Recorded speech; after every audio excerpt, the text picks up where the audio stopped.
Okay, so I'm usually optimistic when it comes to the state of the game, but the current format has made me question it quite a bit.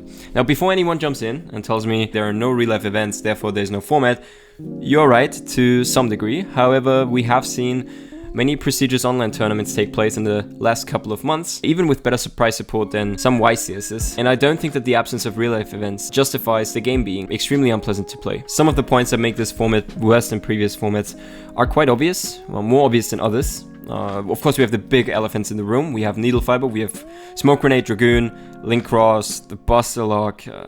God, there are so many. But we want to look also at some factors apart from these singular problematic cards, because we've had broken cards in fun formats in the past, but whenever I talk to players now, honestly, no one seems to enjoy the game as much as they used to in these previous formats. So I think the first point that I want to discuss here is standalone archetypes and the identification that goes along with them. During Eternal format, which was the format between late 2018 and the end of 2019, we had 4 competitively viable standalone archetypes, right? We had Thunder Dragon, Salamangreat, Sky Striker, and Orcust. Now, what was so cool or enjoyable about these archetypes was that they all function very differently, but were still able to compete with each other, each having their own advantage towards one of the other decks. In the past year, we haven't seen this type of interaction between decks anymore. Right now, every deck that wants to be competitively viable eventually has to go down the same path, having to play broken non-engine cards like Needle Fiber or Dragoon. I find this to be the single most annoying factor of the current format. If we look at archetypes that have been released in the past year, they were either too bad to compete standalone and had to be splashed all over the place, or they were just too bad in the first place. In my experience, this has led to boredom and even worse, indifference in the player base. At my locals last year, people were known to be that one guy that always plays Sky Striker, or in my case, Thunder Dragon.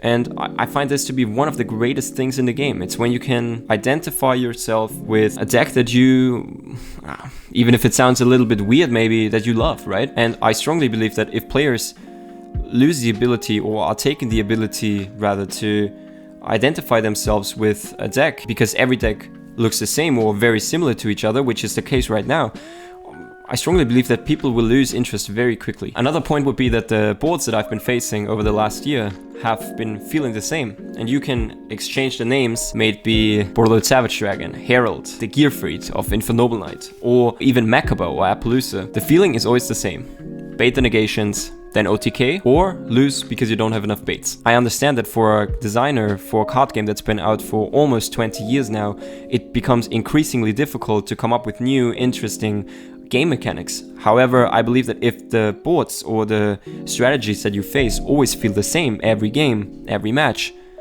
it will become just very uninteresting and very unpleasant to play. And we've had great design ideas. I mean, for example, Mech Knights, which I'm a huge fan of when it comes to the gameplay, especially since they were even able to compete in some capacity. So in the future, I would like to see new game mechanics, new gameplay innovations that are also competitively viable. Right now, it is also impossible to build a deck that is competitively viable without dedicating 1/3 of your deck to non-engine cards like hand traps. Now, that wouldn't automatically make me lose interest in the game if it wouldn't mean that all the decks in the format that have a large engine are basically unplayable. And once again, I'm talking as a Thunder Dragon fanboy here, but if we take it as an example, the Thunder Dragon core consists of about 14 cards, give or take 1 or 2, as you can see here on DB. If we compare that to, let's say, an Invoked core, it only consists of 9 cards, give or take 1 or 2 cards again. This creates room for 5 hand traps, therefore it means that a deck like Thunder Dragon inherently cannot compete in a 9 to 12 hand trap format. Deck building is quite boring for another reason though, which is the insane power of 2 generically written cards in the current format.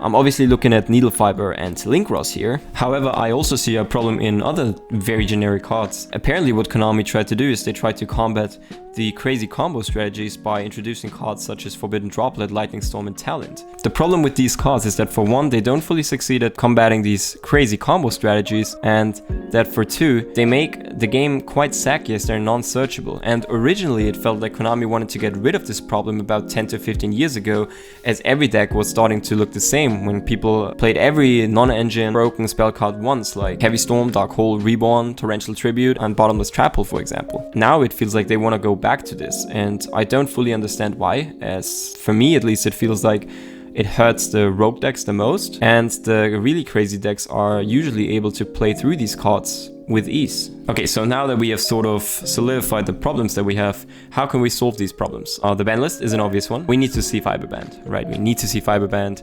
I think we need smoke grenade banned just as much. The fact that there's a hand loop in the format just makes it super unpleasant to play.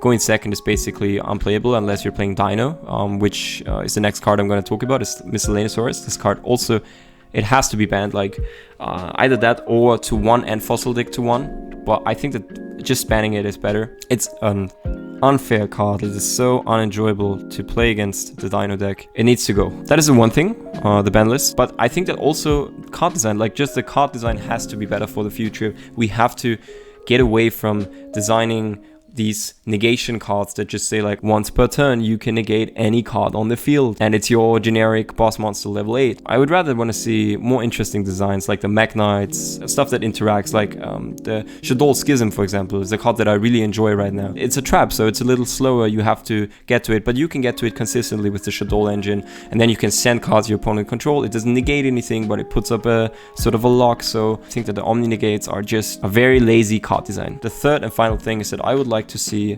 more solid archetypes get introduced to the game that have a unique way of working, and this sort of obviously goes hand in hand with the second point of more interesting card design, but that work on their own very well without the help of Dogmaticus or the help of Eldritch cards or the help of Buster Blader cards or whatever engine is popular right now. These are the three main points that I would like to see changed in 2021 Yu-Gi-Oh! Now, if we look a bit into the future, we have Phantom Rage coming up next week.